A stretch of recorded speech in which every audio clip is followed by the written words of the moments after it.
Welcome to the financial autopsy of Nuvve Holding Corp. While the world chases shiny EV chassis, Nuvve is trying to own the nervous system of the grid. But as of FY2025, this pioneer is navigating a liquidity minefield. We're not just looking at a balance sheet, we're examining a going concern in real time. Think of this as CSI Wall Street, where the fingerprints are written in GAAP and the victim is the retail investor's patience.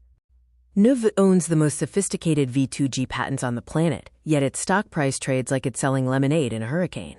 This is the ultimate innovation paradox, having the keys to the future grid, but not having enough gas money to reach the front door. We are witnessing the liquidity event horizon, where technical brilliance meets the cold, hard vacuum of a depleting cash reserve.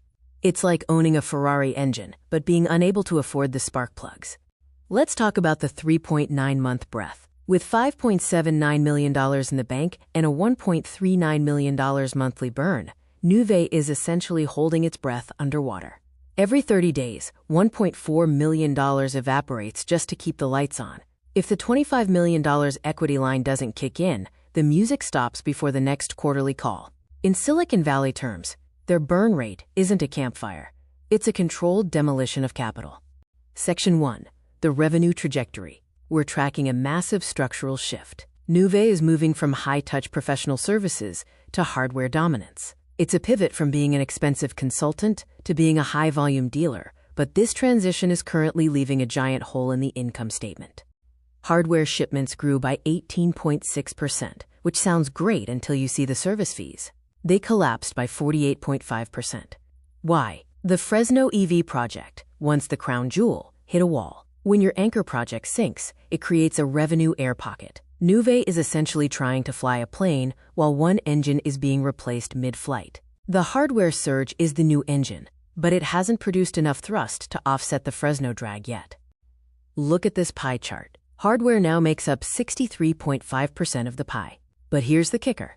Grid services, the high-margin V2G dream, is just a 2.1% sliver. That tiny $100,000 slice is the seed for everything else. Nuvve is selling the shovel, hardware, hoping that one day everyone starts digging for the same gold, grid services. Right now, they're mostly just a shovel shop. Part 2. Capital structure. This is where the financial engineering gets aggressive. To survive 2025, management didn't just move numbers. They performed surgery on the stock itself. We're talking reverse splits and mezzanine pivots, the Wall Street equivalent of a Hail Mary pass. Behold the Grand Canyon of cash flow. $16.63 million out the door in 1 year. To visualize that, they burned enough cash to buy a brand new Tesla Model 3 for every single day of the year, including weekends. Their cash at end of year is $5.79 million. But remember, much of that is restricted. In the world of liquidity, restricted cash is like having a steak behind bulletproof glass.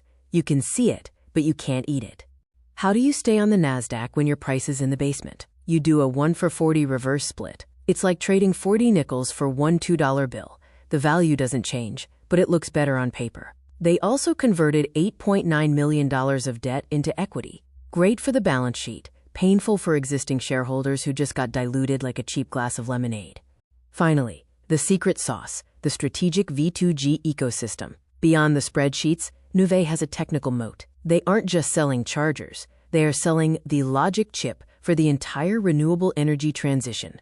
Their Give platform is the brain. It treats an electric bus not as a vehicle, but as a giant, mobile battery. It predicts when the grid is thirsty and sells electricity back for a profit. It's an asset-light model. Nuvve doesn't want to build the bus. They just want to be the software that makes the bus smart. They want to be the Windows OS of the charging world. The real metric of success isn't revenue yet. It's capacity. 28.3 megawatts. That's enough to power roughly 20,000 homes during peak hours. However, capacity actually dropped from its 31.8 megawatts peak. In a growth industry, shrinking capacity is a red flag. Nuvve needs to aggregate more bus batteries fast, or they risk becoming a brain without a body. Nuvve is the hungry hippo of V2G IP. By acquiring Fermata Energy, they've essentially cleared the board of rivals. They hold a 1 to 3 year technical lead over giants like Tesla in the bidirectional space. They have the castle and the moat. They just need to find a way to pay the knights guarding the gate. With the US market cooling, Nuvve is looking east. They are repurposing $3.4 million of impaired hardware for a new R&D hub in Taiwan, China. By collaborating with eFormula, they're testing their V2G tech in the high-density Hsinchu metro area. It's a clever move, turning dead inventory into strategic R&D in one of the most tech-forward regions in Asia. The warning label slide. Liquidity is currently in the red zone.